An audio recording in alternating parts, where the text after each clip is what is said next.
Kyle, you're in your fourth season now as Director of Player Development. As you look back to years past, how deep and talented is this minor league system compared to years past?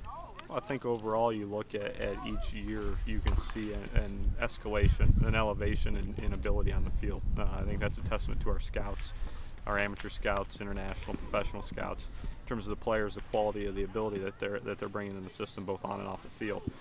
Obviously we graduated some talented players to the big leagues last year, and that impacts the talent, but that's a snapshot in time. If you look overall, the ability on the field, top to bottom, it continues to get deeper. And again, that's a testament to our scouts and our coaches who continue to help these guys grow. A couple good storylines coming in 2011, many good storylines. Two of them, Jameson Taillon, Stetson Alley.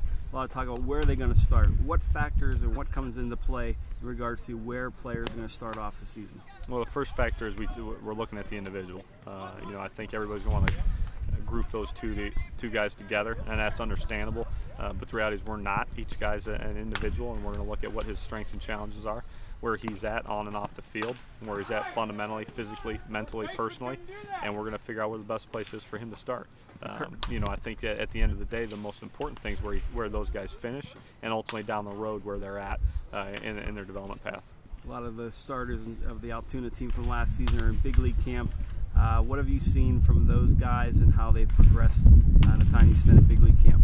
They've continued to progress. I mean, I think they've taken the challenges we gave them last year and carried them into the offseason and showed up to camp, continuing to try to advance themselves. I think the best tell is that they belong. They fit in over there.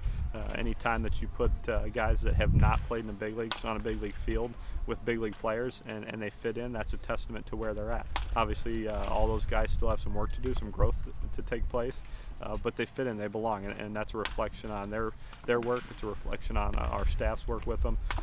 Jim Benedict, Tom Fowler, who worked with them last year, and then also Ray and Yuki and what they're doing there in terms of bringing guys along at the major league level. A lot of good arms at the lower levels of the minor league system. Colton Kane, Zachwan Rosenberg, Luis Heredia.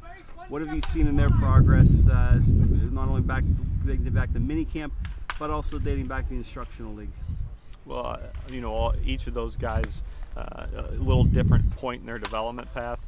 Some of those guys have had a full year in the system. Some of those guys are just starting on their journey.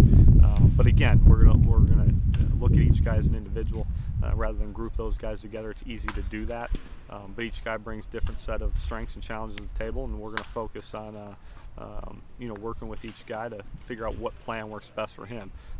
But each one of those guys is very committed to growing, to getting to be as good as they can, and looking to get better, taking as much information as they can, and we're going to continue to try to help them do that.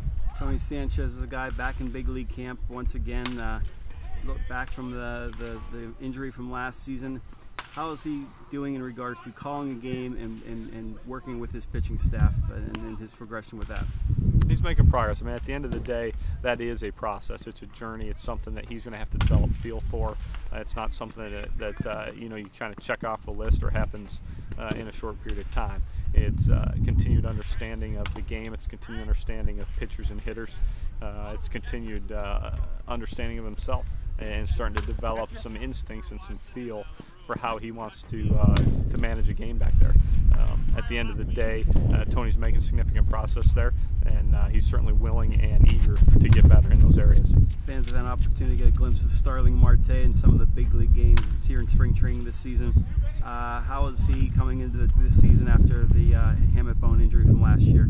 Starling's healthy, chomping at the bit to get going. He finished the year healthy, played this winter, in winter ball down in the Dominican, and is back healthy, playing well. He's certainly a talented young man, brings a lot of ability to the field, and is eager about taking his game to the next level.